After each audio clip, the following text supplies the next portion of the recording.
I think people just like food. It's like you see it and that looks amazing. This week, we have Mr. Wallace Wong, Jacky Kwok, and Miss Lisa Kitachara. Cooking in itself is hard. Yeah. Then trying to cook and edit and film and all that kind of stuff is like a big flex. You guys create food and all these things, but you're also super into fitness. When you're known for something, people come back to you for that specific thing.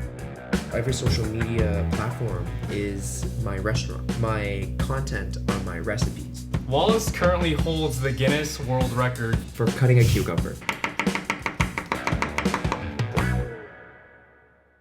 Before we get started, if you could do me one favor, if you received any value out of this podcast, please take the time to like and subscribe to the show. My goal is to keep growing this podcast and bring you the most creative and talented humans in the entire world. Taking the time to like, subscribe, and comment allows me just to do that. Thanks, y'all. We got the Canadians in the house.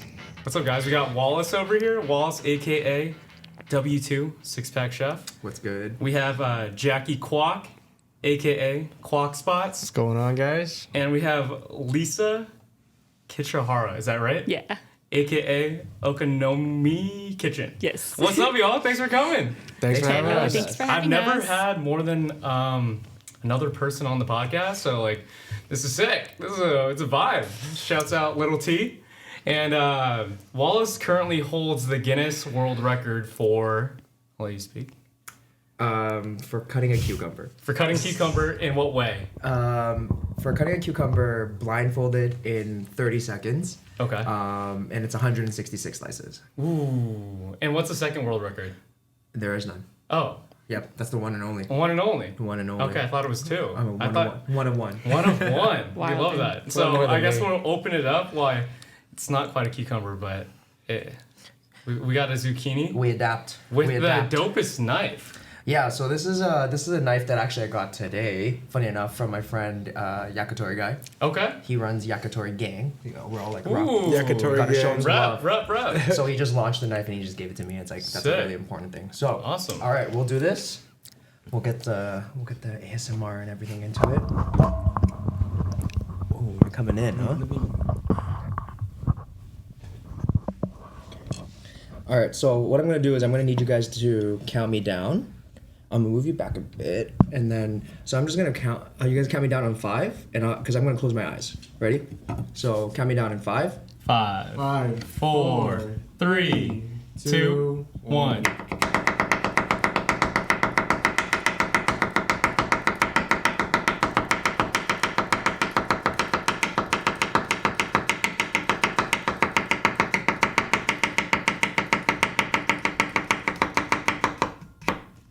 Wildin'. There we go. That's so aesthetically pleasing, as well as sound. So satisfying. Wow. There it is. These are perfect too. How did you learn how to do that?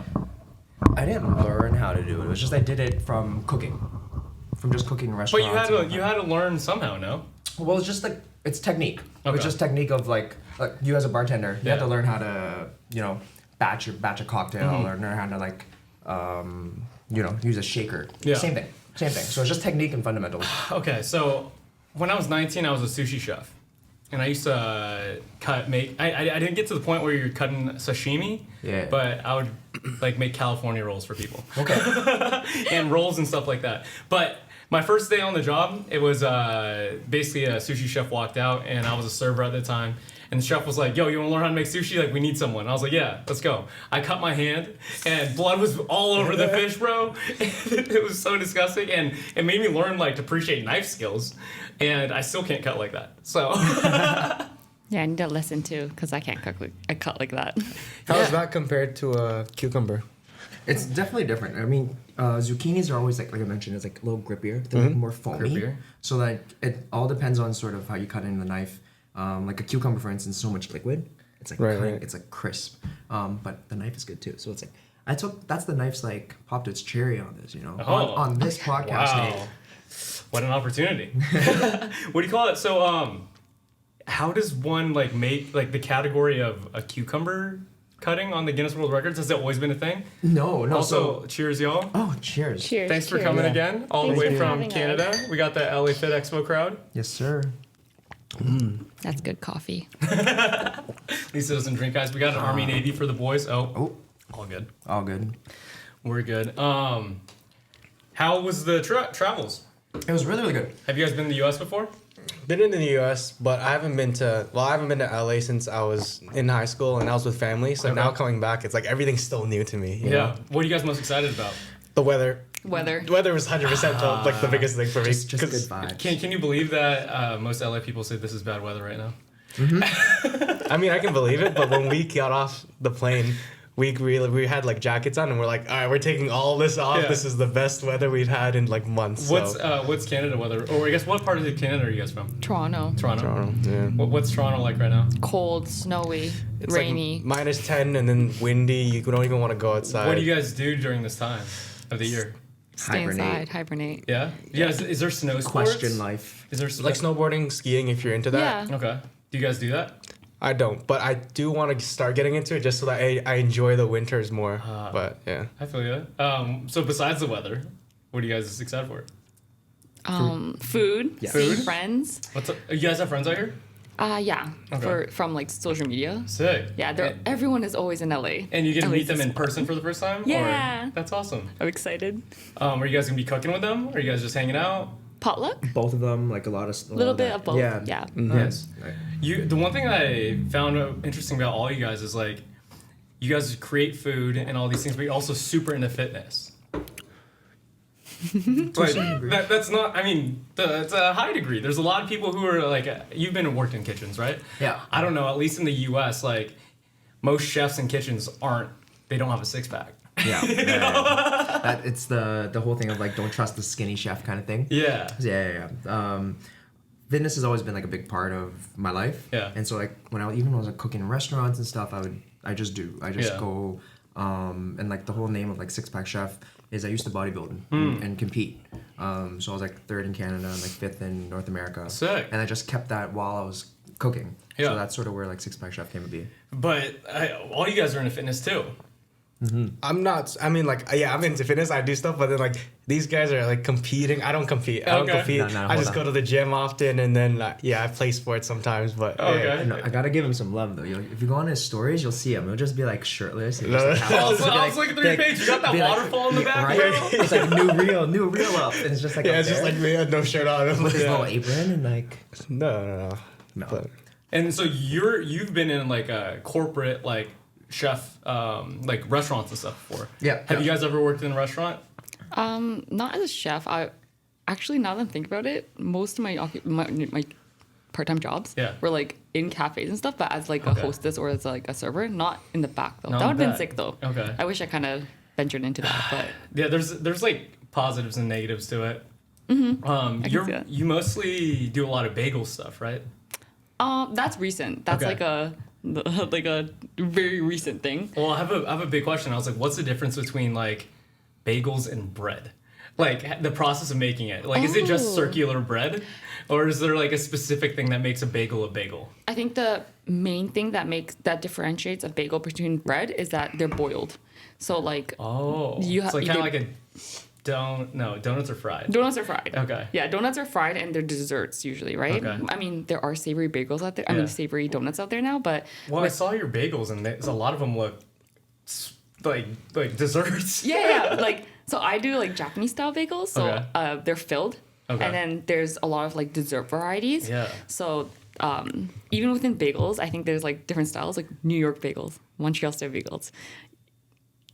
And like I didn't know that. I guess because other I just got back from Japan a couple years ago, or a year ago now, and your bagels reminded me of like just how mochi's made and stuff like that. Oh yeah, I think the texture of Japanese bagels is a lot more like it fits the palate of a Japanese more, I guess, where it's like softer and chewier and Okay. just not as dense, I guess, as a Yeah. New York or a And Montreal style in New bagel. York is like more dense bagels. I think it depends on where you kind of eat the bagels, because I've seen some now on social media where their bagels actually look really soft and fluffy too. Ah. So, but I think like originally I don't know. Or New York style bagels like more a little denser, They're right? denser. Yeah. They're dense because like In a good way. Yeah. Like compared to Japanese style bagels? Is that what you're saying? Yeah. Oh, okay. Yeah. How did you guys meet? Social Oh, yes. media. social media. Social. Yeah. That's it. Yeah, Like social Taylor media. too. Yes. Taylor social. Yeah. Actually, we- no. Taylor I met at the gym. I met through them, Taylor. And we all like kind of live around the same area. too. Yeah. Like, That's interesting. Ironically. And we've all kind of known we're in the same area. So we'll like, How did you guys know? I don't know. I like, think the it's Toronto community is really yeah. small. Okay. Like So the then- Toronto creator environment is not like LA. LA. Not like LA, not like New York, not like the States. Like we can count on our hands how many people we know and where they are. And Why like, do you think that is? Not gonna lie. I feel like America just has Talk shit. Let's go. I think America just has like more opportunity. So like a lot of people, maybe people in Toronto just don't put themselves out there as much. Maybe I feel like Taylor, where she was explaining, like we went to. I feel like she knows like all the fitness creators out there too in Toronto or in Toronto. yeah. it's like there are creators. Yeah. What I mean by that is like we don't hang out as much often or like but we know of each other because there's not many of us. Yeah. So like we know exactly like how many foodie chefy creators are in Toronto or in Canada, and then same thing with Taylor with like fitness and stuff. But here you guys have like so many. There's too many. There's so many of you guys. I also think that like right now for us it's like a lot of the food scene, and so the food scene in general has kind of come up recently as well. Whereas you talk about fitness, they've kind of been around for a while. The food scene, everyone that we talk to has really started the last 2-3 years max, right? I'm curious. Do you guys know my buddy? His Instagram handle is the Hungry Empire. No. Maybe I with don't their know. face. Not yet. Yeah, maybe if I seen like a video. Or You did a something. video with this guy I follow all the time. Insta noodles. He goes Yapasao or something like that. Oh, Yeah. Chris Cho. Yeah. Yeah. I watch his stuff all the time. Yeah, Chris. All your Shout stuff out is- wherever you are. Shout you out. up. Well, you guys make stuff look so aesthetically pleasing. Like She knows what Yeah, she's better at it. She's better at it. all of you guys. I was watching. I think the bagels, the matcha tiramisu looked really good. Okay. I was also the ice bath. Ice bath? Yeah. I was like, So that's the thing with like when I'm out there right now in the winter, I recently got like a big tub and I just put it it's outside goals. because it's so cold. How often you been doing them? When I got it, I started doing them every day. Okay. Do you know what temperature it is? So I put a bunch of salt in them, so that kind of lowers the freezing point. And when it gets to like -5, -10, the water What will is that get in Fahrenheit? Fahrenheit. It's probably around So if it's in minus, I think it's like 30 or like 29ish. Okay. Something like that.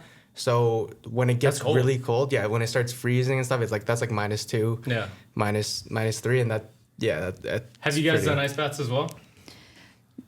No, but I really want to do it because I used to take cold showers every day. Yeah. It's different. Yeah, because you It's like different. plunge yourself into like a little Yeah. capsule with like. But sometimes I coldness. find the cold shower is actually harder though. You think like so? mentally because you're always getting hit with water, and moving water is colder than if you're sitting still. Yeah. Sometimes when I just hop in, it's physically more cold. As in when I get out, How long are you guys in town?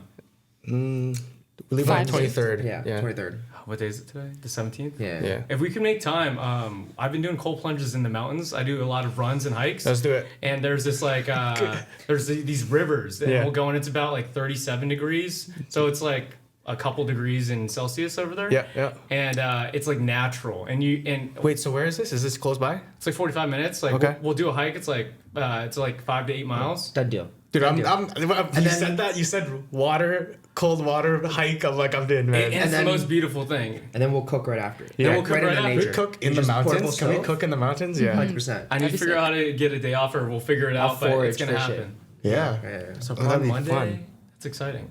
So how did you guys all get into the food creator world? Because like it's like you said in Toronto, it's like very small. So whoever wants to start. Ladies first. Okay. For me, so originally I was in school for I wanted to do athletic therapy / physiotherapy. So I was studying in kin. I was kinesiology. Okay. And then I thought I was gonna do like the whole fitness route and everything, but then like I think it was my first year. I just kind of wanted to. It was just a hobby for me to post like food on Instagram. Literally didn't even think anything of it. In high school? In college. End of mid high school. But then it kind of went into university, and like throughout those years, I literally just posted what I was eating and just like not even recipes, just photos of food. And then I think. What did you find fascinating by that, or what did you like about just posting your food? I don't know. It was just kind of like back in the day when like Instagram was like photos only. Yeah. Right. And I missed that time, by the way. It's like Instagram's it was a nice evolved time. so much. It's evolved a lot. And it's mostly reels. Yeah, it's good, but I also miss like the photo, just like that. I don't know. I just like the original where you could see photos, but I can see why videos are in, because it's so much more engaging. You get to see people move, and like you can see personality through videos, which I really like. But anyways, off topic.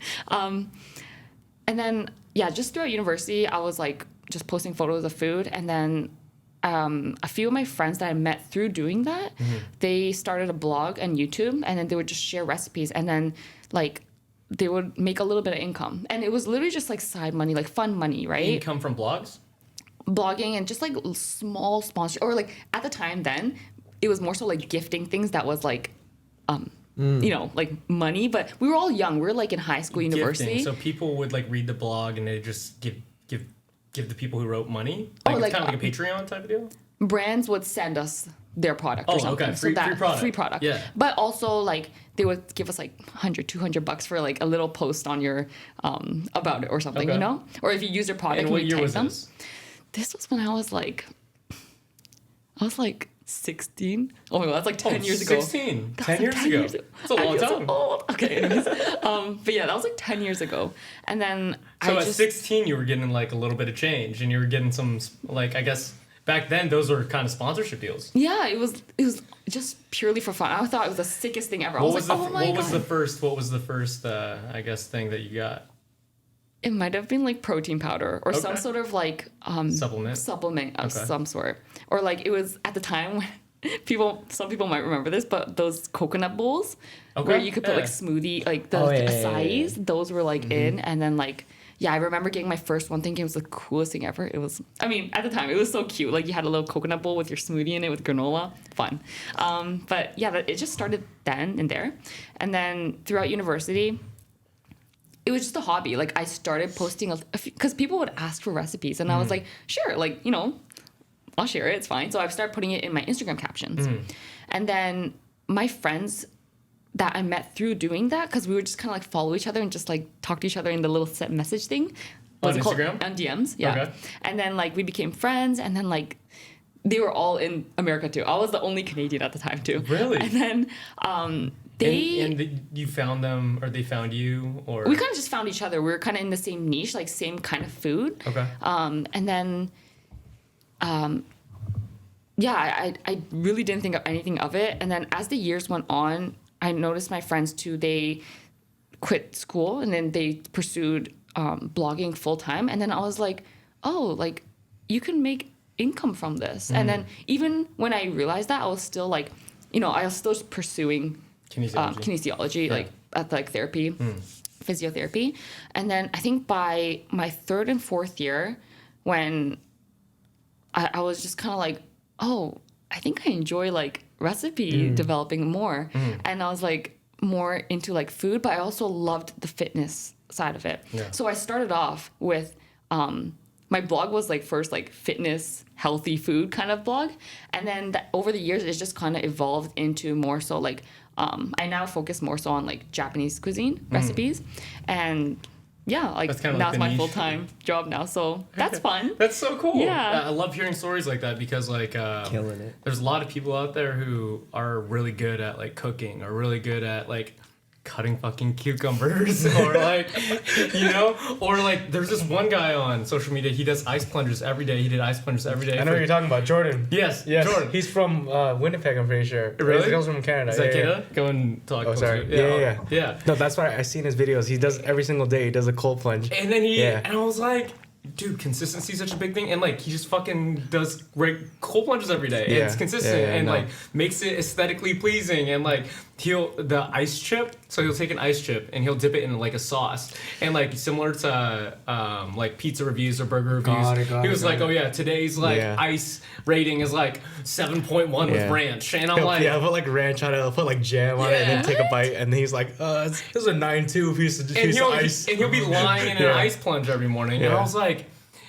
I guarantee he's making money off that. Yeah, like 100%. He's blowing up. I guess it's just the consistency thing too, right? It's like, do something long enough and people are gonna be like, take notice. When you're known for something, people come back to you for that specific thing. Yeah. And like, even if it kind of diverts, because I diverted like 2 or 3 times, like my niche, I guess. And like, but eventually you find something that you truly like love. Yeah. And like, I think that when you find that one thing, you become known for that thing, and then people come back for that. So especially if you get good at it, right? Because if you do something long enough, you'll get good at it. Yeah. Right? Like you suck at some point. Like you probably didn't know how to cut cucumbers like that at 10 years old. If you did, I'm gonna be very impressed. I could see it. Did you really? I did. Oh no! You came out with a knife. I was so confused because like you would always like my messages, but it would be with a knife. I was like, what's this guy trying to tell me, bro? Details. And then I was like, I get it. Thank you. The devil's in the details. Cool. So, Jack, you want to go? Sure. Yeah. So, how I started the whole like food on social and stuff was that I started with my sister, and initially the idea. You started with your sister. Yeah. So it was me and my sister. We created this account called Kwok Spots. Okay. And the idea behind it was we wanted to highlight restaurants in Toronto that were good. So there's what age were you? I was 16, 17. It's a special age, guys. Yeah. So like there's this account in Toronto, like it's called Taste Toronto. Okay. And what all they do is like post Toronto food spots, and they're really big. Like I used to always go on there just to see what kind of restaurants I wanted to go. Yeah. And that was the goal. That was about who we wanted to become. Yeah. And the idea behind our name is obviously our last name is Kwok. Yeah. So it's Kwok Spots, and so it's the spots that we approve of type of thing, I love right? That. Yeah, so we would always just go to restaurants. We also were known, not really known, but if you were our friend, you knew we always went out to eat with our family and stuff like that. So we always like big foodies, and then we always take pictures of the food, and then we would post it on there. Okay, so why do you think, because all of you guys do it, like why do you think people find so much pleasure in a beautiful photo of food? I think people just like food. It's like you see it and you look at it and you're like, that looks amazing. Yeah, you eat with your eyes. Yeah.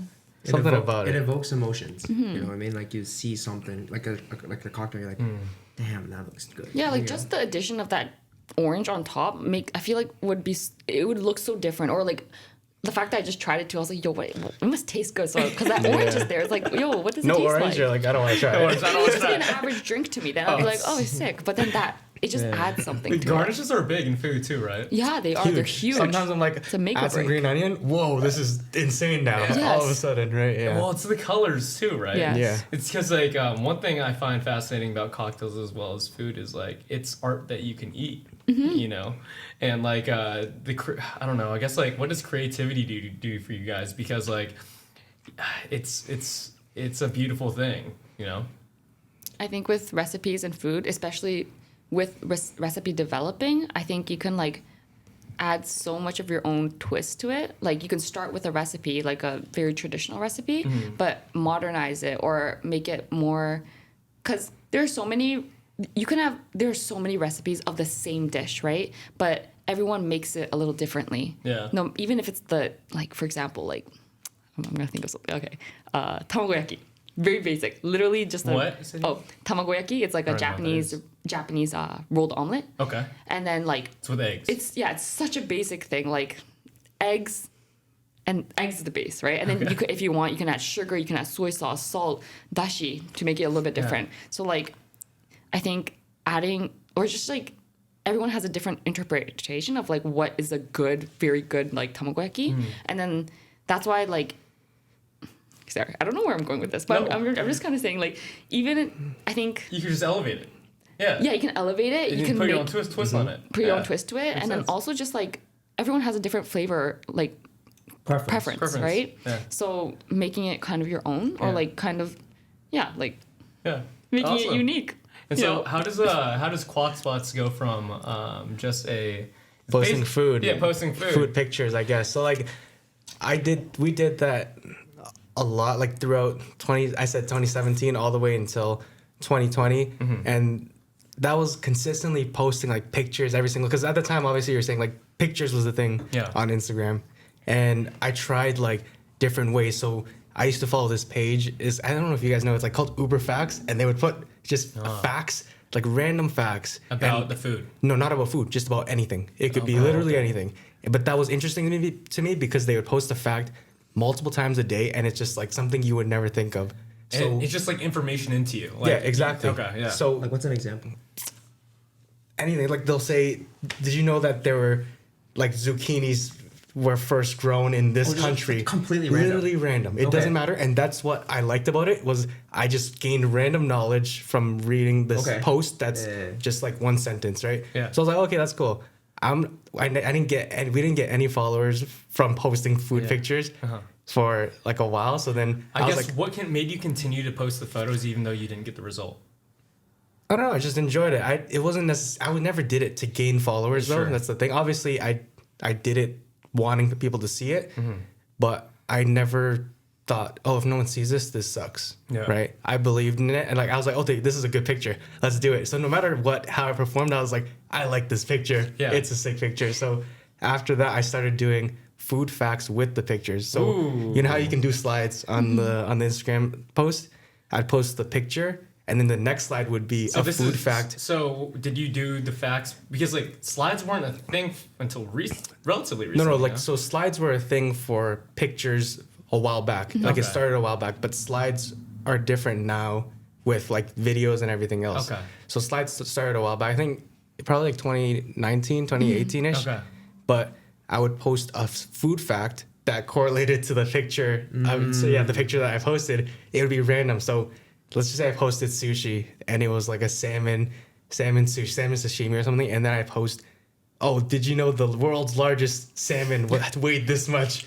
And to me, it seems so cool. I was like, this is exactly what I would want to consume. Yeah. Well, obviously, you probably didn't know that the world's largest salmon was like XYZ. Yeah, So and I was doing this during I was doing this during class too. So in class, I'm literally researching this university or salmon is facts. this high school? Okay. University. So I'm researching fish facts in my class, and then I'm like, okay, like there's a list. I'm just reading through all of them. Okay, this one looks cool. I copy and paste it into Canva. And then I'll just save it and then post it that same exact class, and that's all I was doing during university. Obviously, no one gave a shit. Like no one cared. Other than my close friends, they're like, "Yo, your food facts, they're so cool. I love them. Like this one that you posted today, amazing." And you probably got like so much satisfaction just from your friends. Yeah, exactly. And that to me, that was like, okay, I like this. I love this content right here. But obviously, nobody else was really liking it. No. But then, so once I guess COVID hit 2020, was that 2020? Yeah, 2020. We weren't able to go out to restaurants to eat anymore. Yeah. So you cold turkey stopped restaurants. I was like, I can't take pictures. How was COVID in Canada? Jail. Oh my god, it was bad. Jail. Yeah. Like, can you describe it? Because I don't know anything about COVID in Canada. It was long. We like, it was just. I remember being just so frustrated at one point because things that were like, why is this open and like this isn't open? Like, did this make sense? Like, and just like the restriction, it was just so prolonged. People kept. What was the restrictions like over there? So, for example, you could book a spa, but gyms were closed. That was my biggest annoyance. And like, I don't know. it's like services were open, but then gyms were not open, and like for a long, long time. And I think at one point, like, it would like gyms weren't open for just too long, and like I need to get my pump in, bro. That, but also just like being stuck indoors for that long, and it just kind of didn't make sense because at the gym, you had your own sanitizing bottle, you had your mask on, everything was clean, but then like things like the mall would be open, and it's like the mall would be open, right? But at one point, I remember it was like I wasn't even able to go out to meet my friends. Yeah. Because it was like you would get fined if you were caught at someone else's house, right? So we would literally go. Like, did some of your friends get fined? No, not that I know of. Yeah. Like I don't think they got fined, but it was a thing where the government was like, "You'll get fined if we catch you out there." So we would literally meet up in a parking lot of a plaza, stand outside, and just talk for like a couple hours. That's literally what it was. And I was like, this is so dumb because why can't we just go to each other's house and just chill? Like, I don't know. It just, I don't know what we could have done. I mean, it's like for me, I was like the like sort of the rare 1% in the society. Like I was like super strict and everything because I'm immunocompromised. But I had 3 grandparents. I had like 3 grandparents that are very, very old. Like almost like they're all like close to 90, and then one was like 104. Shouts out to the good life, long life. And so we were just being safe overall. Like those were things. So we were that rare 1%. But also like I'll lead into sort of like what Lisa was mentioning. Like sometimes some of the stuff just didn't make sense. Like for me, the one that didn't make sense and I thought was really, really kind of stupid was like you can go to a restaurant. If you're not eating, you have to put your mask on. But when you're eating, you can take it off. Yeah. And then it's like, so when you're eating, COVID doesn't exist. Yeah. And like small stuff like that. Yeah, that was like that here too. Yeah. And I think I guess like the biggest one was sometimes just like COVID really separated people. You know what I mean? Like there was like that very like, this is a conspiracy, this is that. There's other people that are like, hey, like I'm literally like my family's like going through this, like this person XYZ passed away and stuff. So it was like everybody had their own experience and thing, and everybody was like, you need to listen to me kind of thing. And like that was like a big part of the pandemic. I think some people had different experiences. Like if you had a family member who like maybe passed away from COVID, you're like, this is real. But then other people are like, this is so dumb. I'm doing whatever I want. You know what I mean? So that's where people are like, okay, I don't agree with you. I don't agree with you. So, you know. Did you guys have any like crazy outbreaks in society? Like in LA, like there was a ton of riots out here. Like oh yeah, I know that. We had the famous Canadian trucker petition. Oh, I did hear about that. Yeah, that was us. What happened again with that petition? Just a bunch of truckers from like Canada, US. They like went on and like drove all the way to like the government and it was like, a strike kind of. Yeah, it was kind of like a strike and stuff. So like you know they would be like having parties on their buses and on their trucks and stuff. But yeah. Dang. The worst one for me was I wasn't able to play golf. I was like, I'm outside. Oh, you're a anyways. golfer? Yeah, I mean, I got back into it like because of COVID. But then they didn't let me play golf. But you're literally social distancing out there. It's far, yeah. Right? I'm like, I'm so far from everybody. Do you play a lot?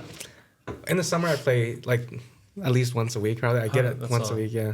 I don't play that much anymore, but like I was trying to be a professional golfer until like 2021. Really? Sick. Do you know who Bryson DeChambeau is? Yeah. So I grew up with him. No way. And do you know him too? No, I'm just. Yeah. So just Bryson DeChambeau and I tried to pursue it until like 2021. I had a small tear in my wrist. And Did you play college? College, a little bit of college. Yeah. Where'd you go? Fresno. Okay. My hometown. And then I realized. I wasn't gonna be as good as like them, and then just got in fitness. I mean, you're training. growing up with Bryson. He's like, I mean, maybe he didn't hit it that far back then, right? He did not, because he definitely got bigger, right? He hit it super straight. Yeah.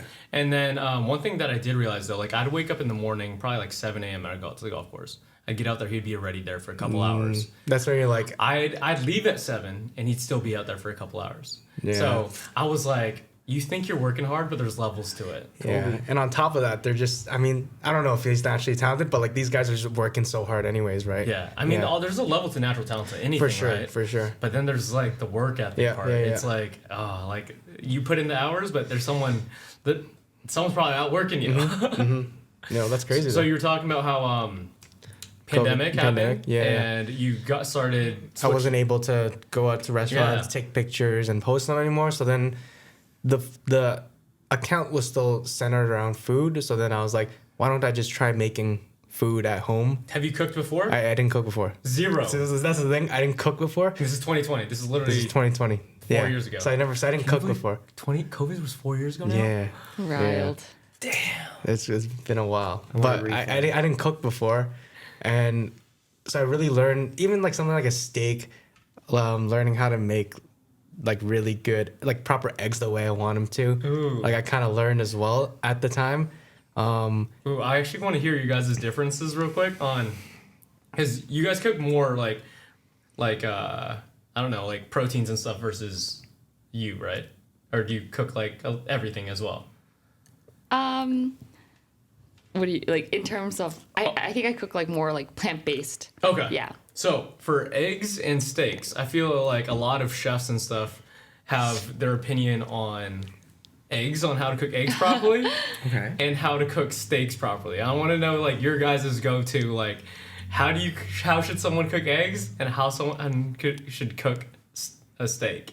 I think that comes down with preference. Okay, I guess what's your guys' big preference? I can't speak for steak, but with eggs, I like mine like not dry. Obviously, it could have it has to be a little bit like richness to it, smoothness to it, a little bit of like jiggliness to it. A jiggle. Flavor I like is big. Okay. I think make sure you're seasoning it, or I mean, preferably seasoning. Yeah. And yeah. So I'm always like with eggs. I'm always like jammy yolk, like it could be 100%. it could be like runny, jammy, like whatever it is, as long as it's not dry. Like I'm cool with it. Okay. Right. With steaks, it's always like medium rare for me. Okay. It's always medium rare. I did recently have A lot of people for their steaks though, they swear by like just salt and pepper, nothing else. I usually just do salt and pepper actually, but it's not necessarily because I think it tastes better. It's just because I'm lazy, maybe. Like I don't even do pepper actually. I just go just salt. salt. Yeah, I just do Okay. salt. Yeah. But I recently had Florentine steak in Italy, yeah. and they serve it like pretty much rare, like completely rare, Yeah. and I really liked it. You It liked was good. I feel like What do you think about that? I actually was gonna ask Yeah. you. What do you What? think about Florentine? Did you try it? Yeah, I know exactly what you're talking Yeah. about. It's because Florentine steak, the big part of it and the whole draw is that it's a big T-bone. It's what looks stunning. It's gorgeous. is It's it the one that you post with holding it? Is that No, Oh, that, okay. that's a tomahawk. That was Okay. like a tomahawk. That's the thing. But Florentine's like basically a T-bone steak. So it's Okay. like it has the strip loin, it has the tenderloin fillet in there. Sorry, tomahawk versus T-bone. What does it look like? So T-bone, it's called T-bone because it looks like a T. The bone is like a Okay. T, and it has two parts to it. Okay. And then if it's And a there's thick- meat on each side. exactly. Okay. It's a thicker one. It's called the porterhouse. Okay. Tomahawk is the one where it's the ribeye, Yeah. and then it's got the bone. Okay. Yeah. So Florentine steak, the reason why they always serve it rare is because there's never any way that you're gonna cook it perfectly. So Yeah. that in this Yeah. thing, they only cook it. The outside is a great char. Yeah, and I mean it's like crispy sear on the outside. They just do that. Yeah. It's a thing. Yeah. And they're like, this is Florentine style. Yeah. 'Cause so it's good. It's delicious. But also, so But it's like raw inside. it's pretty much yeah, raw. it gets to like almost like blue. Yeah.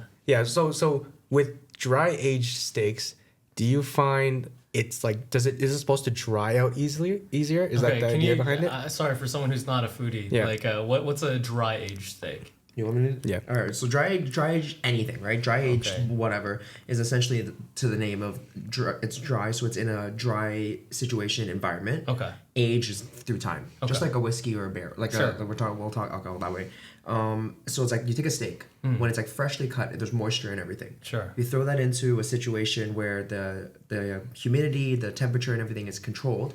That's your dry environment. Okay. And you leave it there for a certain period. Okay, so are you talking about like a controlled environment, like how? It's like a fridge, or imagine like a fridge, Okay. but instead of cold, it's like a different temperature. It's not hot though. It's not hot. It's like room tempish Okay. kind of thing. And it stays there for how long? Well, that's the thing. So you can have like 5 day, you can have 10 day, you can Okay. have 30, you can have 60, you can have 90, How does the 120. meat stay okay? It's so what happens is basically the natural enzymes in the environment actually just starts melding with the bacteria and the proteins in the meat, causing it to then create this crust and sort of break down.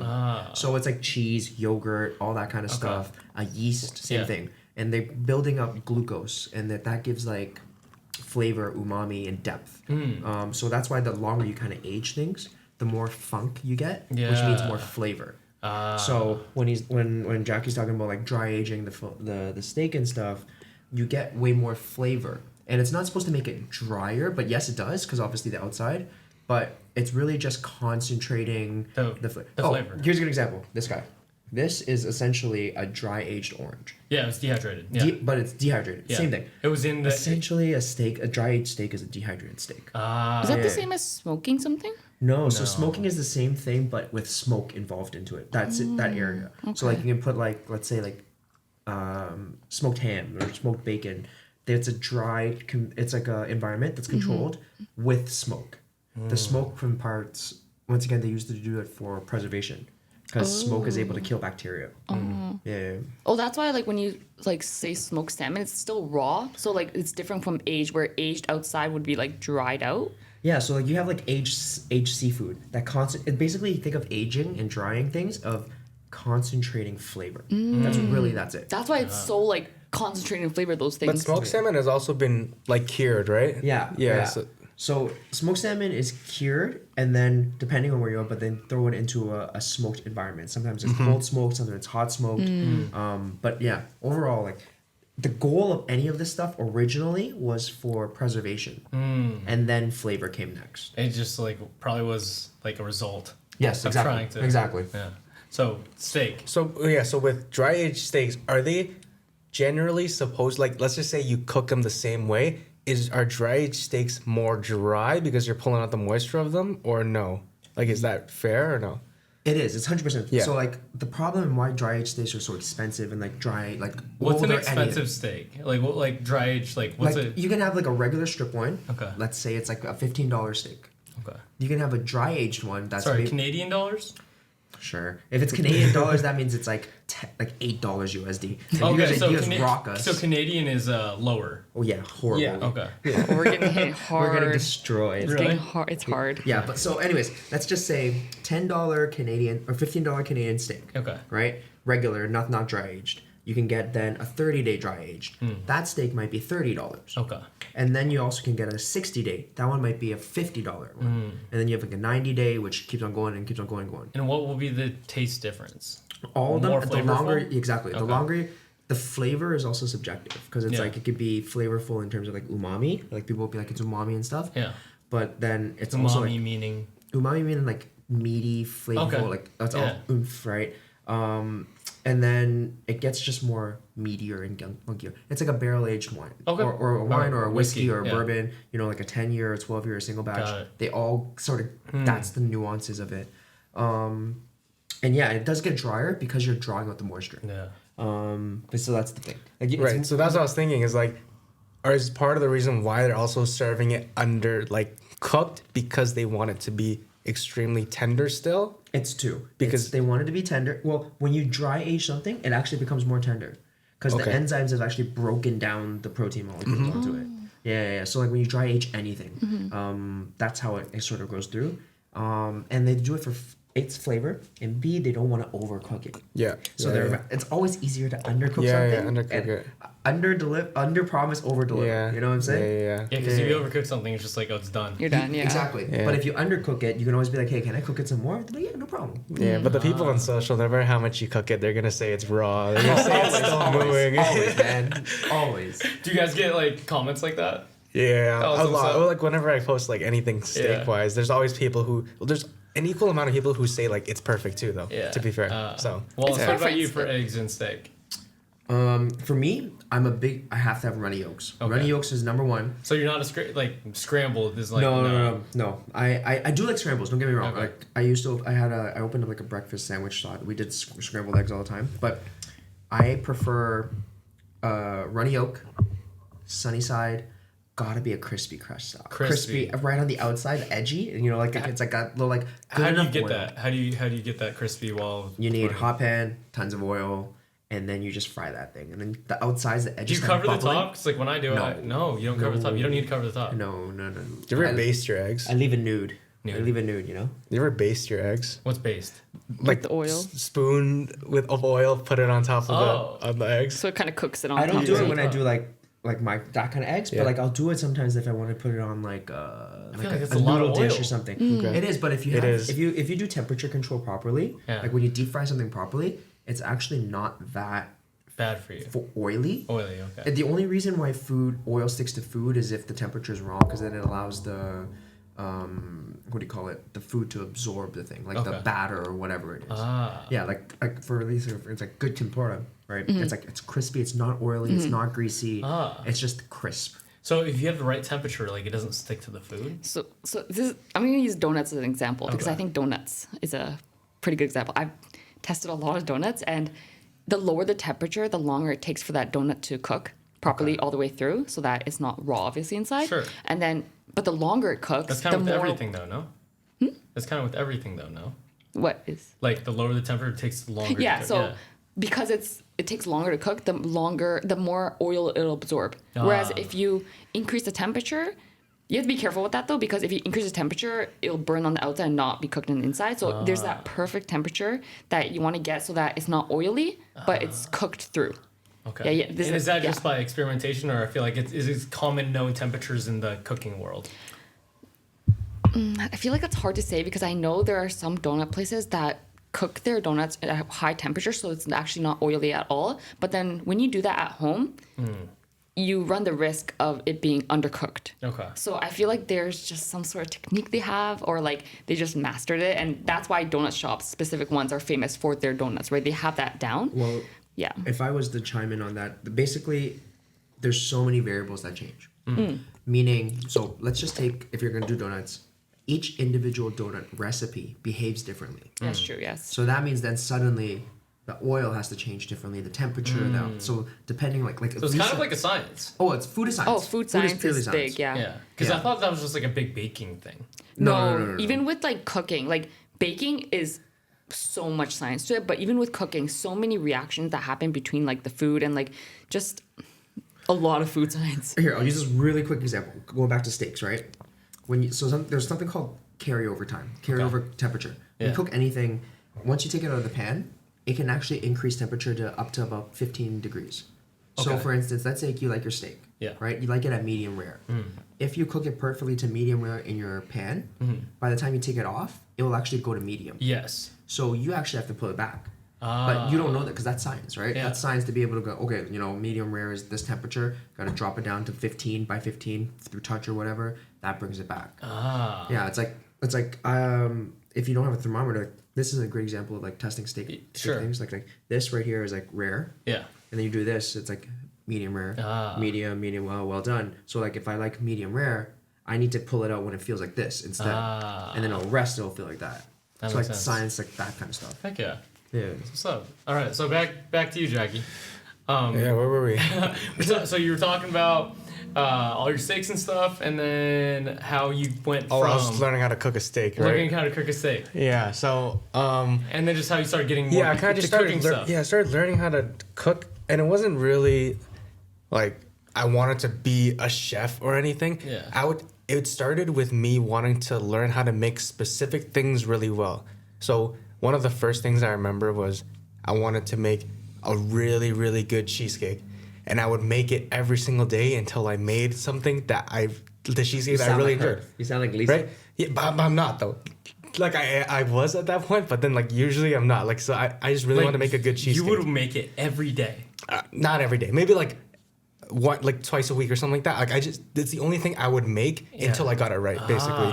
He'd obsess over it. Yeah, exactly. And then another one was like I wanted to make really good like Japanese milk bread, and then really good like tasu bao, which is like a Chinese like barbecue pork buns, right? Yeah. So I would do that every single day, and what a big one was breakfast burritos. I would do that every single day, partly because I really liked it, but also I was like, okay, today I'm gonna add hash browns. Today I'm gonna add this sauce. Today I'm gonna add this. How did you learn? Just by doing it.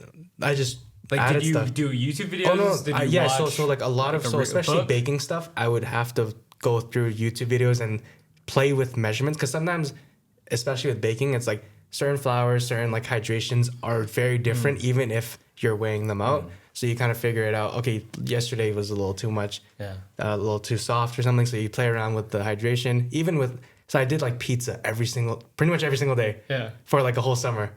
And I was playing around with the hydration and like temperatures. Yeah. So how to work my oven, because in Italy, they cook their pizzas at like 900,000 degrees, but you're not really able to replicate that in your home kitchen.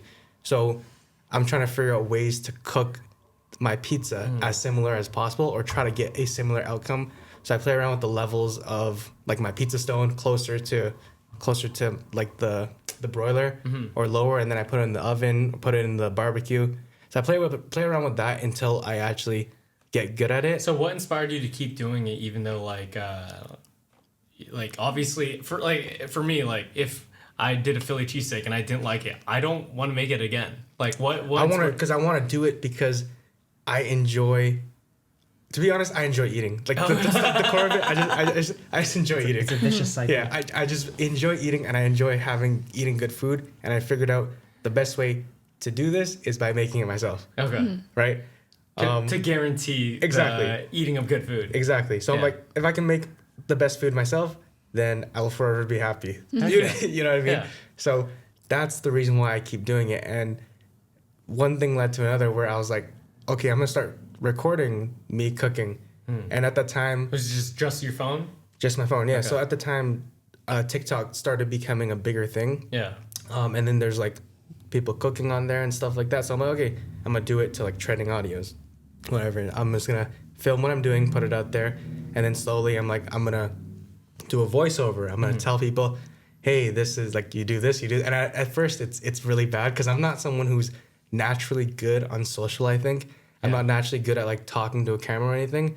So I was like working on voiceover first, and then eventually I put like my face on camera, which is even more I gotta work on. And then now I'm like talking to the camera, so just working one thing at a time. And then people just started watching more, I guess. And then you're like, following. sick, I'm gonna keep doing it. Yeah, I'm gonna keep doing it. And then now like I meet, that's how I meet like these guys, that's how I met you, obviously, right? So like yeah, so that's just how it goes, I guess. It's a beautiful thing, social media, to a certain part. There's like a negative aspect to it, obviously. Like there's a lot of people suffering from social media, but like meeting cool, awesome people who have like similar likes, like fitness is like everything that's between us, you know? Like it's awesome to share that same, I guess, love. But that's what I say to my friends that I grow up, I'm like, it's crazy to me that I'm even like doing this, you know, like literally this. It's like nuts to me, you know what I mean? Like I don't understand. Is it everyone's first podcast? Yeah, it's mine. Yeah, my first time too. Okay, you've done one. Hey, you got one. Heck yeah. He's done a few. Don't shame my body count. No. Your podcast count. Yeah. You podcast ho. Yeah. Hey. No, but it's just like crazy to me that we're able to do this, and like I form a relationship with someone without ever meeting them, and when you meet them in person, it's like you've met them. Yeah. You know them, but you also don't. The thing is, like, you know you're gonna bond over something because you like have a similar interest or a similar friend who has a similar interest, you know, and you have like topics to talk about, and like I don't know, at least for me, like 99.9% of the time, it's like usually good people, you know. I think that's like the craziest part about like sort of the pandemic and everything, and like especially with like socials and like being like a creator in whatever category. For us it's food. It's like the first time I met these people, like met these guys, I already felt like I knew them. And it was like kind of crazy. Like we recently did like a Christmas holiday party to all of us, like a bunch of us. And the coolest thing for me was like, oh my god, like you literally sound like what you sound like in the real life. Right? Sound like on my phone. Yeah, it's like holy crap, like you are here, right? But it's even better because like you get to know them on a personal level, because on social media you kind of just see a video of them speaking to the camera, but then like I feel like they bring even more. Like you get to know them on a personal level, and it's like, wow, you really like vibe with them well. You know, it's so cool. I think that's one of the best things about being able to work through social media. Yeah, love it. What's the negative aspect of it, if there is any? Oh God, I miss on my phone too much. Yeah, honestly. Yeah. I think. I don't know. Because Taylor tells me her like screen time, and I was like, what? Yeah, it's bad. That's big. It's bad. And I think another big one is it's hard to differentiate or kind of separate work time versus personal life, because we're so glued. So, for example, like my partner is also social media person. So we have to like make it a rule to like stop going on your phone when we're hanging out, or like because I feel like, or else you're working. Super addictive. You're always working then, because you're taking a picture of food when you go out to eat at a restaurant. We were talking about this earlier, but we go out to we say we go out to a restaurant, right? It's supposed to be our time together, but we'll end up taking pictures, posting on social media. That's work technically, right? Yeah. So like, how do you kind of separate those two? I think that's a big part of working on social media. You're constantly working. Yeah, because you're also like trying to like how you got into it. You're like learning from other social media stuff. Like how can I make things better? Yeah, like I started cooking obviously, like, and I never cooked before. My parents are literally like, why are you cooking? Like, how did you learn how to cook? Like, they're confused too. Really? Yeah, they're literally confused. Like, why did you just decide to start cooking? Like, I don't get it. And I'm like, I don't know either, to be honest. You came home with like groceries and stuff? Eventually I started coming home with groceries, and I started making more food. And your mom was like, what are you doing, bro? Yeah. As I started making more food, and they're like, okay, this is cool. He's like making dinner sometimes, but then also like, what? When did you learn to do this? I'm like, I don't know. That's a cool skill to have, though. Yeah. Feed No, your for family. sure. All right, Wallace, what about you, bro? How did you get into it? The creator space for food. Yeah, so I was chef by trade first. Yes. I started off at business school and then culinary school. Working. And from what I understand, you don't cook in the kitchen anymore. No, so I spent majority of my life cooking in restaurants, specifically like Michelin restaurants. Oh, okay. That's sort of my background. Yeah. And because of that, like I had a life of learning how to. I didn't make much. Cooks don't make much. Chefs don't make much at all. Even wherever I worked. So I didn't really have much income and all that kind of stuff. And the exception, in my opinion, is I've had a couple of chefs on the podcast, and personal chefs make a decent amount compared to, from what I understand. Yeah, for sure. And personal chefs are great, but also you want customers. You want to have the whole shebang. You know what I mean? The whole restaurant, all that kind of stuff. So anyways, I decided to leave restaurants because of like a health decision. This year I'll be 17 years cancer survivor. Yeah, I heard that. So congrats. Thank That's you. awesome, dude. And I left the industry because being a chef's hard. I always tell people side tangent. Anybody that's not a chef, that's a food creator, I have nothing but extreme respect for. Okay. Because if you're not a chef, cooking in itself is hard. Yeah. Then trying to cook and edit and film and all that kind of stuff and do it in an aesthetically successful way is like a big flex. So then leaving their industry because I was like, it's hard, lifestyle, everything. There's a different viewpoint in life. So I left, and then I tried to figure out what I wanted to do with my life. And Six Pack Chef is sort of the brand that I have and sort of what people know me for. And it's literally just the branded version of myself. It's the branded version of all the things I love. So food, health and fitness, lifestyle, entrepreneurship, that kind of stuff. All three put together. And I wanted a way to figure out how to showcase it. So it's not that I wanted to be a creator, but I never was on TV or like socials or anything because I was supposed to be like the You lawyer. were on a couple of shows though. I was. Yeah. Sorry. What I mean by this was I was never on computers or YouTube or a cell phone or stuff. Okay. So I never was on social media. But then I was like, wow, this is such a cool place to share my story, Social share media. things about. Yeah. Okay. So then I was doing that, but I had nothing. I knew nothing about like analytics or likes or whatever. I was just posting whatever it was. What year was this? This was like throughout all of like 2000 and like 10s and all the teens and stuff. And then I made it it was my 3-year goal. I had like a 3-year, 5-year, and a 10-year. In 2017, I decided to do a 3-year goal where I was like 2017. I was like, I want Six Pack Chef to be my full-time gig. So for year 1, I'm gonna go find another job, make some money, do Six Pack Chef part-time. Year 2, I want to be like 50-50. Six Pack Chef just being social media. Six Pack Chef being social media, but Six Pack Chef being a brand. Yes. Being a brand. Yeah. Social media was more so a channel and avenue for it. And then like year 3 was I want to now be, 75-80% Six Pack Chef, part-time nothing. And then year 3 and going into full on, like no matter what, I was going to jump into it full-time. Six Pack Chef happened to be 2020. And that's what I didn't expect that to be so fast, but the whole pandemic just kind of like catapulted me into it. Yeah. So I got to learn how to shoot and everything. And that's the biggest thing about pandemic, I guess, like as all you guys know, is like it gave you the time to like learn some of these like skills of like filming and like being alone and like understanding your style and your brand and everything like that. Yeah. So then sort of that's how it happened. And then because it was like, okay, this was the year that I was Six Pack Chef was supposed to be my full time. No matter what it was that I made, I was like, I'm gonna try to make an income out of it. And then that just happened to then essentially grow and build over the years and becoming like what people see now and what we do.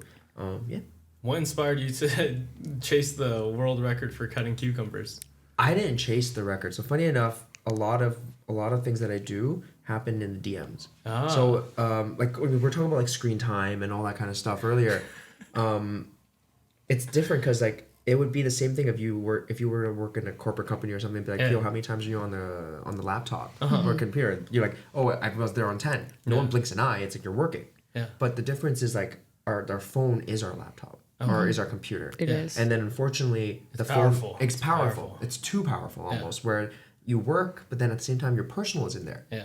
Right? Because it's like how many hours you spend on a computer every day. You're like, oh well, I do like 10 at work, and then like I'm at home watching videos for another 6. You're 16, just the same as everybody else on a phone. Yeah. Right? No, really different. Yeah. But it's because it's on our palm of our hands. Yeah. It's much more accessible and we see it. Sure. So anyways, the whole Guinness World Record thing was actually as a doing creator and like making videos, I had a video that went viral, and it was me cutting a cucumber.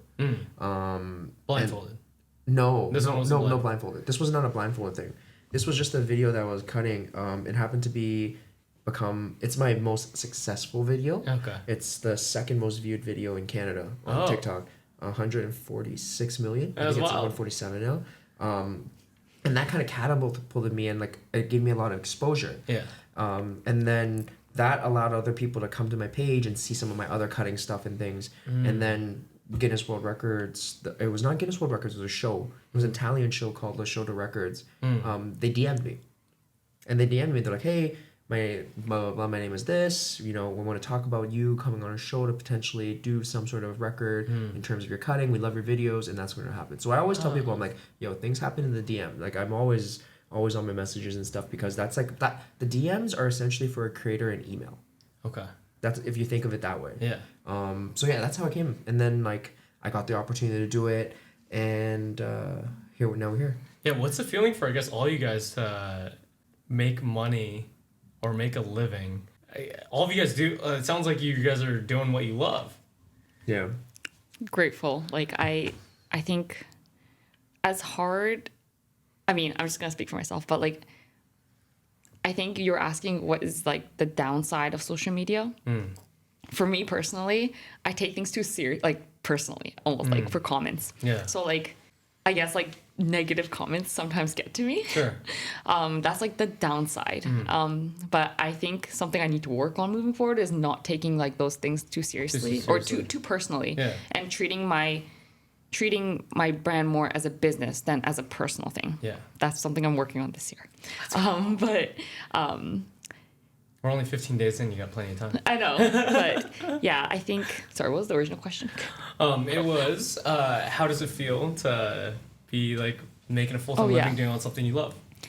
Like, I'm just so grateful because like I feel like I'm just literally the most random average person, literally just like an average person, and being able to like do something I love and I'm passionate about is like, and be able to make money from it is crazy. Because like in my mind, like as much as I loved, I guess like kinesiology, things like that, Still probably do. I still do. Like fitness is still a huge part of my life, and I think that will always be a part of my life. Like I don't, but I think the thing with food is that I can put so much more of my own creativity towards it. Whereas fitness, it's like you can do competitions, and I think that's like another big passion. Like it's a form of art to many people. But with food, it's something I can actually like physically control. Like whereas like body, you can control, but to a certain extent. There's almost like Also, there's like a lot more factors to it. Like you can get sick,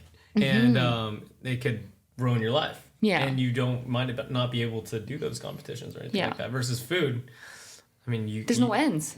Like you can go. You could get anything from anywhere and test it 1,000 times and get it. Yeah. Yeah. What about you guys? I think so. I've always said like it's just insane that I'm able to do what it is. Just like kind of echoing off that, but like sometimes obviously we all have like bad days and we're like, damn, oh shit, we got so much stuff to do, we're stressed. But then I always tell myself, and whenever I ever think that, I'm like, shut up. Like this is literally all you have ever been thinking about while you were in school, studying accounting, thinking, how do I not do this? Like if I'm talking to myself who was in university, my entire thought whenever I woke up was like, how do I not do what I'm studying right now? I'm different from you. I hated what I studied. I didn't like accounting. Hey, accounting's really good for business though, bro. It's great. It's great. But then you ask me anything about accounting, I couldn't tell you. I graduated studying accounting. I couldn't tell you anything, bro. You don't use it for business? I have an accountant. Okay. But you got to figure out how to like label. He hired what he went to school for. Yeah. Do you use QuickBooks? No, I don't. So you have accountant do everything. Yeah, I have him do everything. That's what I'm saying. I don't know. Like I couldn't tell you, or I just erased it out of my head. You know what I mean? Well, that's another thing. I was like, there's only so much attention points you have. Yeah. Like, you know, it's like you only could pay your attention to so many things. Yeah, exactly. And like, if you want something to be great, like you're gonna use all your attention tokens on cooking or like making videos, right? So like when I was in school, it's like I'm literally just thinking about like while I'm writing notes, I'm like, this sucks. Like, how do You I? hated it that much? I hated it. Well, that's all I was thinking. Yeah. You know how you're in school, you're looking up how do you make money? How do you start a business? And then you're like drop shipping. You're looking at all this. I've been through that. Right, that's what I'm saying. You're looking through all this stuff. You're thinking about ways to make money without like finding another way. Because I did co-op and stuff, so like I worked in accounting firms and stuff like that, but I didn't enjoy it. And I was always trying to find a way to not do it. And it just, everything lined up so that when I graduated, I was like, I'm going to take the leap and try not to. Yeah. And then, like, here we are, you know. And the leap worked out. Bet it on yourself. Yeah. What about you, brother? I think I always take it without a doubt. It's like one of the best things ever. Like, to be able, this right now is work, technically. You know what I'm saying? Everybody. Like, you know what I'm saying? It's like work. But we're all having fun and just that's talking, what I'm saying. You know? Like what I always think about it, and I think this is myself as a cancer survivor. It's my view. It's like I know what it feels like to not have it tomorrow, and to be able to be fully in control of and for instance, Six Pack Chef, I get to make a living my life. That is why it's the most. Every single person's like, what would you want to do in your life, even if you had made no money. Right? Doing what you're doing right now. Then you'd be doing what you'd want to do or whatever. At this current moment, being a creator and being able to do what I do is literally what I want to do. Yeah. I get to hang out with friends. I get to travel the world with them. I get to meet new people. I use like this example. It's like every social media platform is my restaurant. It's a different restaurant. My content are my recipes. When you come to my page, it's my tasting menu. My customers in my restaurant no longer has like physical walls. It reaches globally. It's crazy to say, it's like you have friends literally in Japan and Philippines and wherever, and it's like now you get to go visit them, and like when you go and you're like, hey, meet up and we hang out, and that's something that none of us could have ever done with anything else, and I never take it for granted. That's even though thing. like what Jacky said, like some days are like shit. Like it's like, especially because like it's different when you treat it like a job. And I talk to people about it sometimes, like friends that are not creators, they'd be like, oh, why are you worrying about like how much likes or follows or like how the video did, or why you have to make sure it's so perfect? And at the beginning when I first did it, I was like, you don't understand, you don't get it, right? And then more and more I realized, of course you won't understand it, this is not what you do. But then so I went to business school, so I flip it back. I'm like, and a lot of my friends are in like business stuff. I'd be like, what if I told you, hey, why are you running ads? Like, oh, don't worry if you spent $10K this month and you didn't get a return. Your CPM is not that great. Don't worry, you already have a business that's successful. And then they're like, I get it. It's a good analogy for them to understand. Yeah, it's like it's work. It's work. It's like you talking cocktails for me right now in terms of food. Exactly. Yeah. So it's just relatability, and like, this is dope. Life is fun. I was reading a little bit about you, and you said cancer is one of the best things that's ever happened to you. Yeah. Why do you say that? It's because it literally changed my viewpoint on who I was as a person, but what life has to offer. What do you mean? What I mean by this is like when I had cancer, I was like, I didn't do anything. Like there was nothing I've done yet. It's like I was like, never had a girlfriend. I wanted to be on the basketball team. I only played video games and stuff. And it's one of those where I never wish for people, and I hope whenever I talk about stuff on my socials or anything or in personal interactions, it's like, I hope you don't have to ever experience something negative or bad for you to realize how amazing life is. But the thing is, like, I feel like you have to experience the bad to understand the good. That's the problem. What I mean is like everybody needs to do that. Yeah. But if I can tell you this, that is like, hey, just from your experience. Just from experience or in general, that's how it is. And you're right. I don't want to regret it. And you go, that's the best part. But unfortunately, a lot of times in the world, you need things like cancer, someone passing away, a horrible accident or something for you to be like, shit, I wish, right? Well, I feel like that's why like authors or creators like you guys or anything like that, or your experience, there's just like one quote that I read the other day. It's like, I'd rather have the lesson without the scar. You know, so like you explaining the lesson right now, and if you could like talk to someone or hear this podcast and they hear your lesson and they really understand it without having them go through cancer, and it's like, that's a beautiful thing. Yeah, you know? It's like when my grandmother, she was in the nursery home, so I spent a lot of time in the nursery home, and one of the things I would always see and always look at, it's like these individuals, like elderly, whatever, young, whatever, strokes and all this kind of stuff. A lot of them, they're just like, they can't do anything. They have to be fed, they have to be changed, they can barely like talk or whatever. And the biggest thing I looked at, and it's one of the biggest like fears of mine is regret. Because I was like, you talk to some of these people, they're like, oh, if I was young again, I'd be able to do this, or oh, I'd love to go outside. Like people in a nursery, they can't be, right? They need permission. They need someone to take them out. But for us to be able to just like after this podcast, get up and go grab a meal or something. Go to Ninja Swing. Go, you know what I'm saying? We're about to go work out after this, guys. Like that is literally a privilege. Super. But unless you were in that position, you'll never think. Like I'll use Jacky. Like for you, you have an Achilles injury or you have an injury. ACL injury. Now you're like, damn, I wish like if I didn't, I know how much important like the warming up and all that kind of stuff is. And well, when I had my injury, it was like the simplest thing that I would wanted. It was like, I wish I could just walk properly. Yeah. That's right. Well, that's the thing. Like every sick person just wants one thing. Yeah. To be healthy. Yeah. You know, and like you take it for granted, you know, because like I'm a personal trainer most days, and like I see these really successful people that I work with, quote unquote monetary successful, subjective, if that's what you define success as, not moving their bodies properly, and like they'll go on a vacation with their kids and stuff and like can't go on a hike with them. And I was like, is that success, or is like moving your body, you know, like, and be able to spend time with your kids and do the things that you love and do all that stuff, you know? Yeah. What do you call it? What are you guys most excited for, like, in the upcoming years and stuff? Because, like, this is a kind of a new era. Like, all the new creators and influencers and stuff like that. Like, you think it's going to keep growing and growing and growing? Like, does your circle around you, like, understand everything that you guys are doing? Because, at least for me, like, podcasting was really relatively new for, like, my family to understand. They're like, why are you just talking to people over mics and stuff like that? Or like even personal training, like from my hometown, like personal trainers like aren't a big thing, like in the Midwest or anything like that. Like over there, like fitness isn't big, you know? So like, do they understand all the things that you guys are doing? I think like with my family, it's like a tough thing to understand at first because it's like they're not even on social media to begin with. Yeah. And I'm like, oh, let me do social media for a living. It's like, what are you doing? But then once you start telling them like certain things, maybe like, oh, okay, like start giving them money, like numbers. And then also like sometimes I go out with them and then like people will recognize me. And then they're like, whoa, like I feel like to them, that's cool. Like that's maybe cool. something works. And then now they're sending me TikToks in the family group chat. So I'm like, okay, like. Full circle. Exactly. Run right? it back. Yeah. What about you guys? Wallace, you want to go first? Yeah, I mean, like, funny enough, my family never wanted to be a chef. Like, my family was like sponsored to Canada from like restaurants, so we've all worked in the industry. Okay. My grandmother has this quote.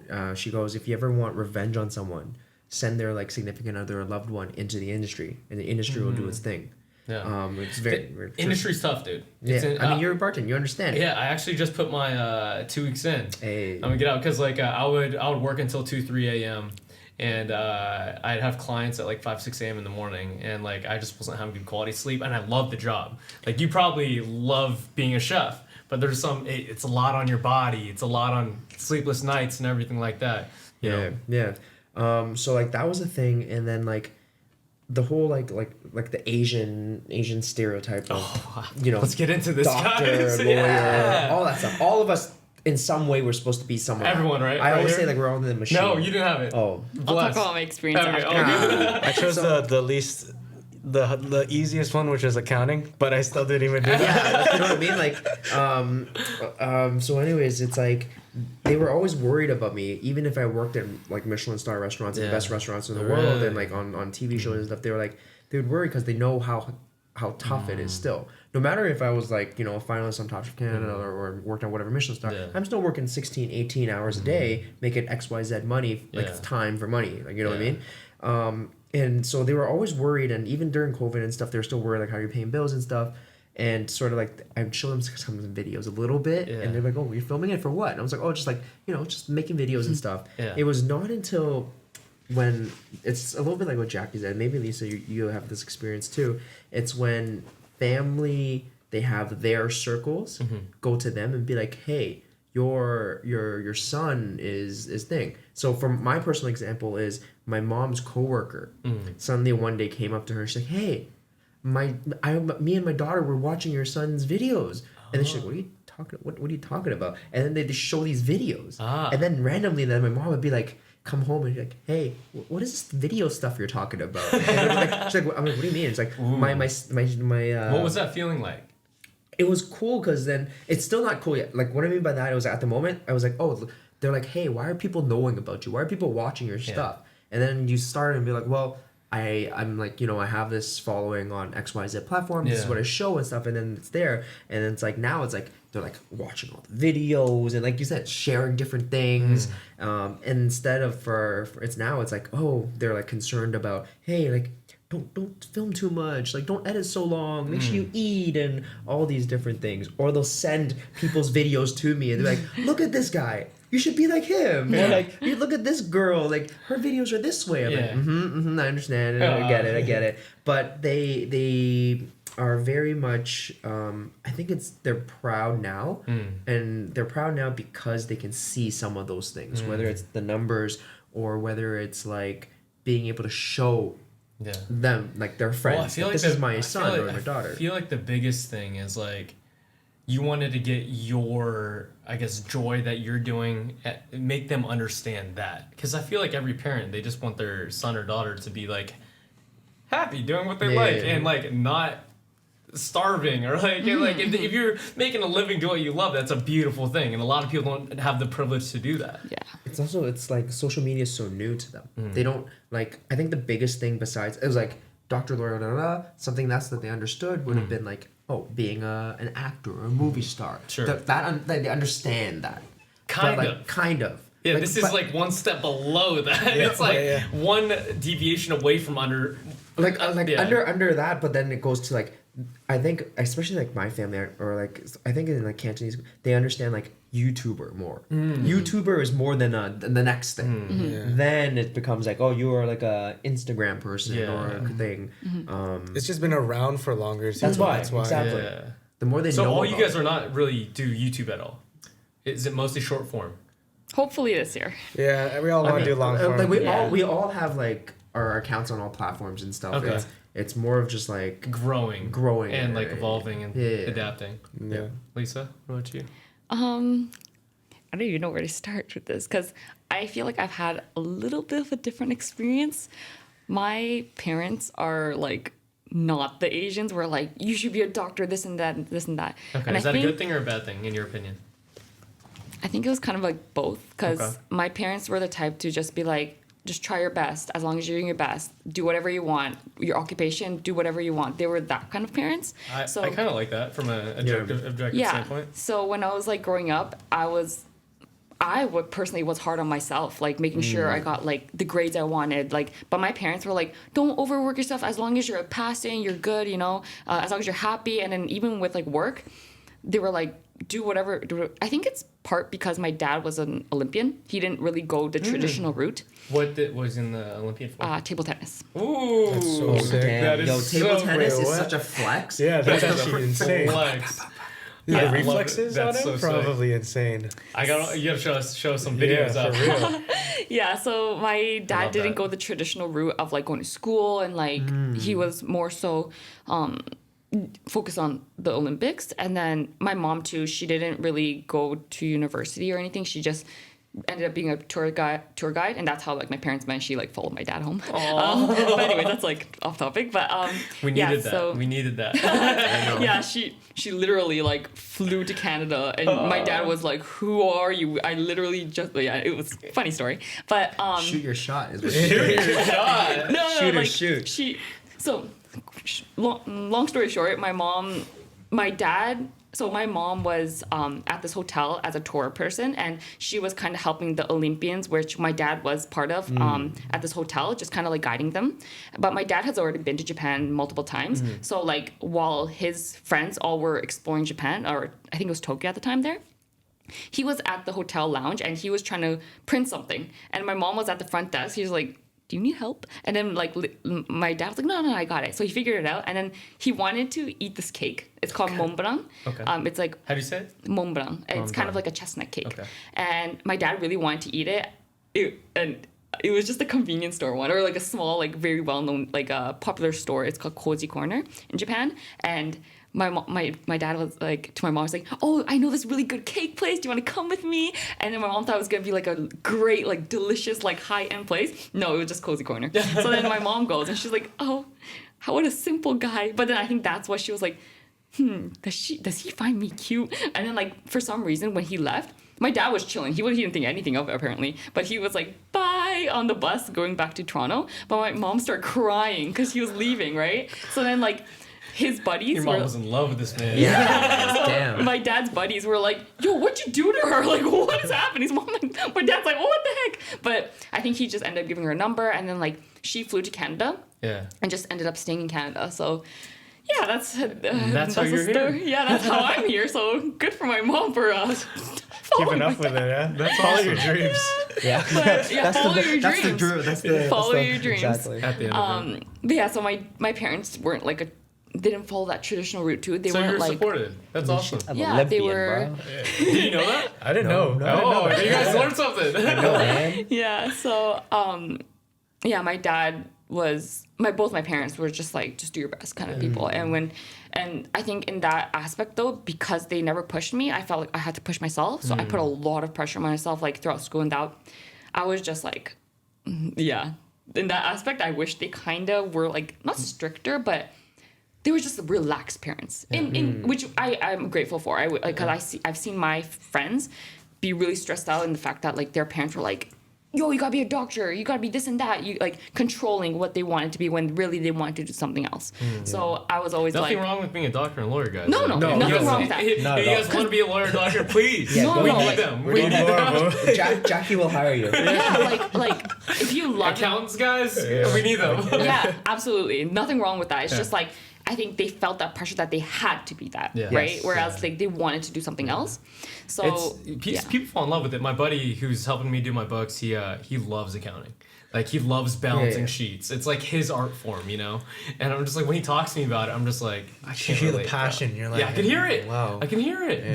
That's the thing with life. It's like everybody is good with something. Yeah. Like even in the creator space, there's people that are great at photo, but not great at video. Yeah. There's people that are great at blogging, but not at all. Yeah. There's people that are great at hosting, Sure. but are not great at making a recipe video. Yeah. Right? It's like there's like different niches for everybody. It's not one is better than the other or whatever. It's all unique. Yeah. It's just like sometimes when things are successful in life, like for instance, a doctor, lawyer, whatever, that's what people will be like, you should be that. That's Yeah. all. Like it's just more opportunities. Yeah. What's your guys' advice to like, I don't know, kids or like adults or someone who's older too who like wants to do what you guys are doing, who wants to like make a living creating things from nothing, you know, like, and they just have this societal pressure of like not thinking it's a reality for them. Obviously you guys are living proof, but like what's your I think what do you tell the them? biggest thing is what I find. I think people that want to start, they're like, oh, it's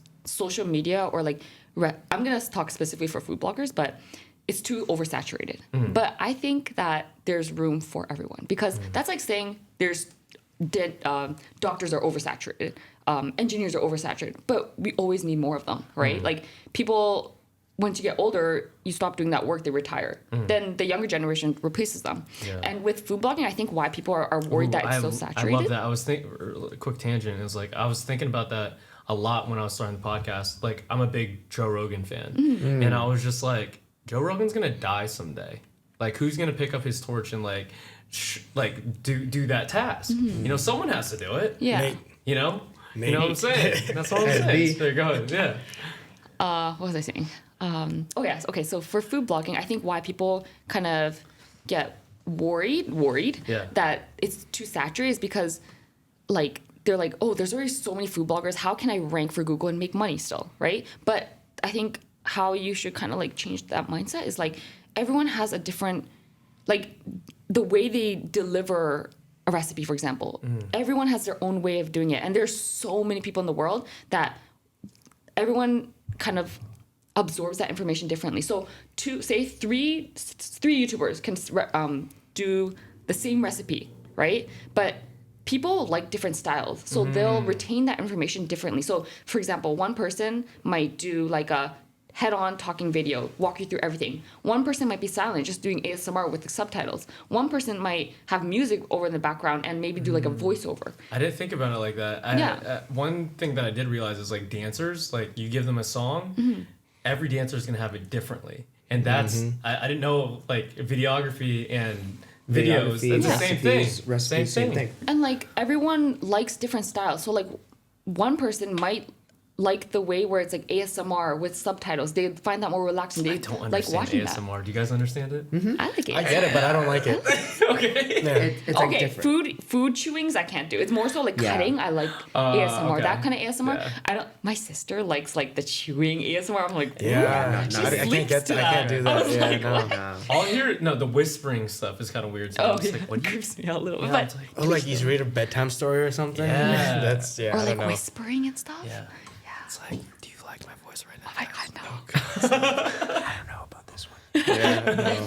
But yeah, I just think like I don't think if you want to do it, just do it because there's room for everyone. I truly think there's room for everyone, and like the younger generation, they're gonna come up with more unique ways to showcase how to do a certain recipe or like their own style and twist to it and interpretations of the recipe because we have so much more modern equipment. So like how someone made something in the past, like traditional dish, right?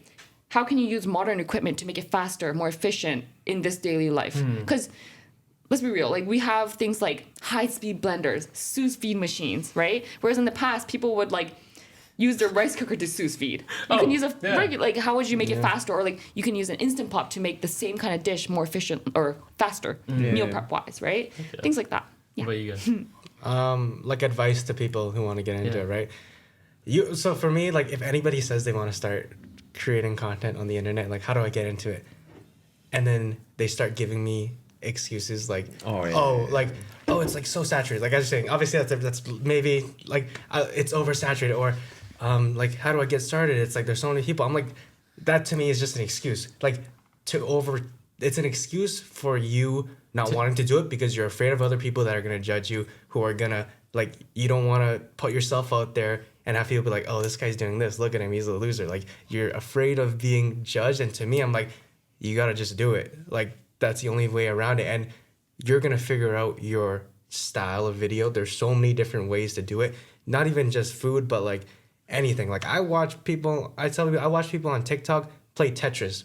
Like, you know what I mean? Like just post whatever you Serious? Yeah, for real. Tetris been around for a long time. That's what I'm saying. And it's back. Yeah, so like I'm saying it doesn't matter what you do because like the more you do it, the more you're gonna find your own groove, your own twist to everything, your own style, and somebody's gonna resonate to it, and you're gonna, as long as you consistently do it, I believe you will honestly get better at it, and like that's just building on top of top. Like if you look at any of our first videos, Oh, God. like right, Not you great. know what I mean? Even Like last week's video, Yeah. I'll look back and be you like, look back and be like, you could have done so many things 100%. better, Yeah. or like you just sound so, you don't sound confident when you're talking and stuff like that, but you're only going to get better by doing it more and more, and that's just what you got to get through. Like if I was someone looking at the first video I ever posted, I'd probably make fun of him too. Sure. yeah, Right? Yeah. Probably not. I don't know, but like, you know, like No, I for just, sure. I mean, yeah. I feel like each of us are our own biggest critic, right? Yeah. Yeah. Like we know that we want to be better, so therefore we look at old things and we're Yeah. like,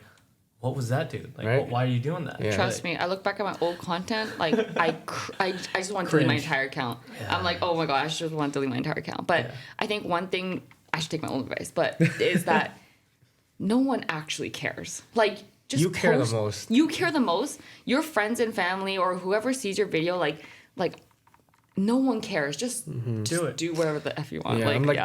just do it and stop making excuses that are stopping you from Don't doing procrastinate. Yeah. Yeah. Sponsored by Nike. Just do Just it. do it. I think for me the biggest thing it goes back. It's like don't regret. Like literally, you Yeah. can if you want to do it. You probably might not have a chance tomorrow. Like Yeah. if you think about that, like going back to like making money, right? It's like what would you want to do if you didn't get paid to do it, but you loved it? Do that, and as long as you do that regularly, you'll enjoy it, you'll get better, you'll do all that. But also don't get caught up into it. I think that's a big part. It's like we all get caught up into it no matter what. Lost in the sauce. Yeah, exactly. And it's like Literally. if you want to get in, just do it. But also I think going back to sort of doctor, lawyer, entrepreneur, that kind of thing, like don't feel obligated or pressured that you have to do an ASMR video. You have to do a recipe video. You have to do a get ready with me going out to whatever video. Yeah. Like Do the thing that you want to do. Do however you feel. Like Jacky wanted to do a food photo because he liked it, plus a fun fact because he was like, yo, I'm giving you some facts. Because I'm learning and so are you, right? You know what I'm saying? You. So it's like, make whatever you like, you'll find people. Yeah. There's enough people in the world to like what you do. Yeah. You'll find your people. You'll They'll find come your to you. people. Exactly. You'll attract what you want to attract. But if you don't put it out, no matter how good your video is, no matter how good your not gonna happen. recipe, or no one will ever see it. Like I always use the example of like that viral cucumber video for me. I had hundreds of videos before that one hit. If at any moment in that like journey I didn't put one of those, that video wouldn't exist. So it's like you are just literally one video or one post or one opportunity away from literally changing your life. Yeah. Just keep doing what you like. Exactly. Yeah. What's your guys' if you had to choose it, if you guys were gonna die tomorrow, what would you eat? We were just talking We were about this. literally talking about we were talking about this. Oh my gosh. You start first. Oh, so you guys already got answers ready. Yeah. Let's go. Okay, this is really hard because I think I would choose sushi, like really good Sushi. sushi, Okay. but What My- makes really good sushi? Because like, at the end of the day, it's the quality of the fish, right? And period. yes. Okay. Not period. I'm a not counter. period. No. Oh, okay. It is- Tell me more. It is actually the rice. The rice. Oh yes, sorry. You know what? Okay. If we're speaking, okay, I was thinking sashimi for some reason, just like Okay. fish wise, but if you're eating the whole nigiri, I'm a nigiri person over rolls, but If you guys don't know what nigiri is, it's rice and then just fish over yes, it. Yeah. the rice is important in the sense that it has to have a good texture, not too much. Like the ratios have to be right. Yeah. The flavor of the actual rice and the way they cook the rice. Like you can tell if someone did not cook the rice right. Okay. Yeah, no, Or for it's sure. been in the fridge, or if it's been like, you know what I mean, right? Yeah. Oh, for me, like I'm thinking like just a steak with some fried rice and like eggs. Honestly, like just something super hearty and like comforting and just a full meal. You know, You it guys makes me like happy. some hibachi? Yeah, honestly, I'd be down. That's yeah, it, yeah. bro. Yeah. What about you? Mine was like two versions of it. It's like they both involve like it's either the Chinese Cantonese brand like the dal noodle instant ramen instant noodle Ramen just hits, bro. with Ramen just spam, fried Ooh. egg, and hot dog. Like that's one. So or good. you have that on Ooh, rice. that's hearty. Yeah. Or you have That's that on rice hearty. with like soy sauce. That's another one. Is marijuana legal in Canada? Yes. Okay. I was Yeah. like, I would eat that high all the time. High or not high, man. Yeah. Like, and then I think another one is just because like it's like something that my family grew up eating. Is I would have like a steamed fish, Cantonese steamed fish with like ginger scallion and like the oil and sweet Oh soy, god, yeah. and then like a big ass. You might bowl of have to rice. change my mind on that, bro. I really don't like steamed fish. Right. Yo, let's do it. I got you. I actually love the Chinese Yeah, one. yeah, Yeah. I feel like I wouldn't like steamed fish if I had it for the first time right now. But the fact that I had it as a kid growing up, it's like Well, It's good. my mom made a lot of steamed catfish growing up. okay. Oh, it's not the same though. I think that's the one Chinese dish I love because I don't know. I grew up like not eating a lot of Chinese food except from the restaurant. So that all I know is like restaurant Chinese food.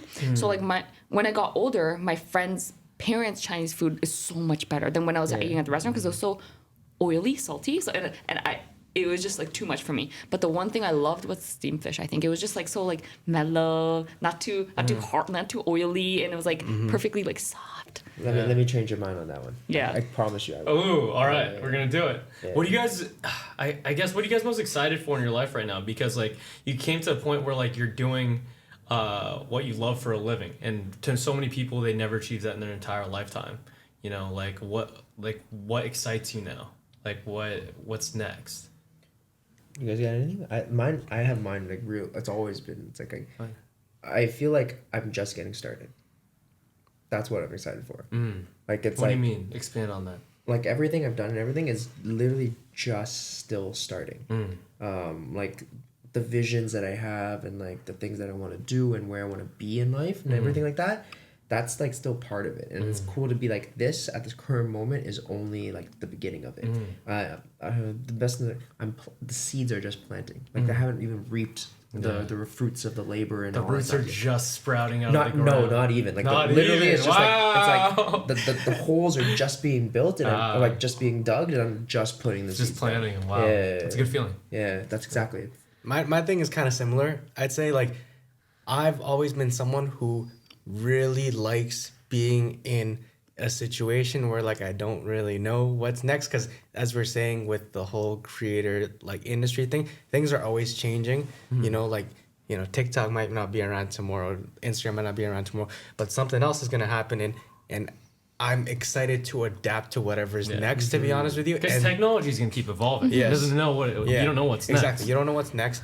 And for me, that's kind of similar feeling of like, I'm just getting started and I'm going to continue doing it. You know what I mean? Like, yeah. Yeah. So like, that's what I'm excited about. I don't know. I don't know. I don't like the feeling of knowing what's next, you know? There's no fun in that, kind of, Yeah, there's right? no fun in that.